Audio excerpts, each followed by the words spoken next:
Be B C Urdu کی ایک مختصر بصری رپورٹ میں معروف بلوچی لکھاری اور دانشور ڈاکٹر شاہ محمد مری شکوہ کر رہے ہیں کہ کوئٹہ کی مشہور جنا روڈ کبھی کتابوں کی دکانوں، علمی اور سائنسی مباحثوں کو فروغ دینے والے ریستورانوں کا مرکز ہوا کرتی تھی۔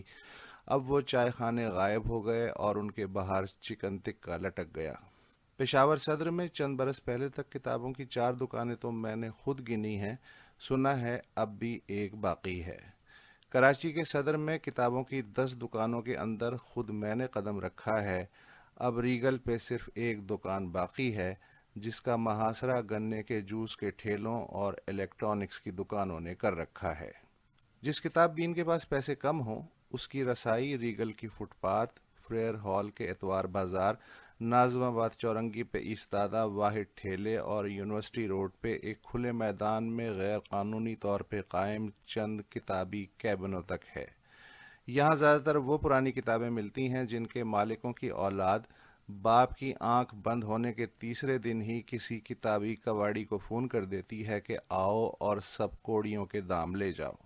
کتابوں کو کم آمدنی والے قارئین و طلباء کے لیے بچانے کی آخری لڑائی غالباً کراچی کا اردو بازار، لاہور اور اسلام آباد کے چند ناشر و کتب فروش، ایک آدھ سرکاری ادارہ اور پائریٹ پبلشرز لڑ رہے ہیں۔ مگر کب تک؟ اس حالت میں کتابی میلوں اور نمائشوں کا وقتاً فوقتاً انعقاد بھی غنیمت جانیے۔ مگر اب ہم جیسوں کو بھی کتابی نوحہ گری اور دانشورانہ ری بند کر دینی چاہیے۔ مال وہی بکتا ہے جس کی کھپت ہو۔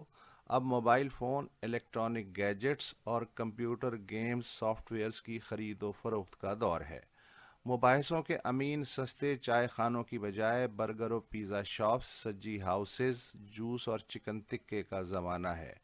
وہاں آپ بیٹھتے ہیں، کھاتے ہیں اور کھانا ختم ہوتے ہی بل ادا کر کے نکل لیتے ہیں۔ بیرے اور جگہ کے منتظر اگلے غول کی گھورتی آنکھیں آپ کو 1 منٹ بھی فالتو نہیں بیٹھنے دیتی۔ ایسے میں فکری بحث کے نام پہ گھنٹوں بیٹھنے کی روایت کو رونے سے کیا حاصل؟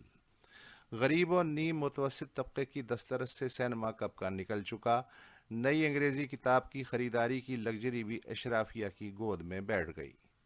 کیا باقی 21 کروڑ 50 لاکھ جیو جنتوؤں کو سیاسی تہذیبی شعور دینے کے لیے آئی ایس پی آر کی پریس کانفرنس، فواد چودھری کے ٹویٹ، فرشی سلام میں جٹے نیوز چینلز، پارلیمانی دھما چوکڑ، اندھیرے میں تیر چلانے والے خارجہ پالیسی باز ریٹائرڈ و حاضر مبصرین اور جغرافیہ و تاریخ سے نابلد اینکرز کافی نہیں؟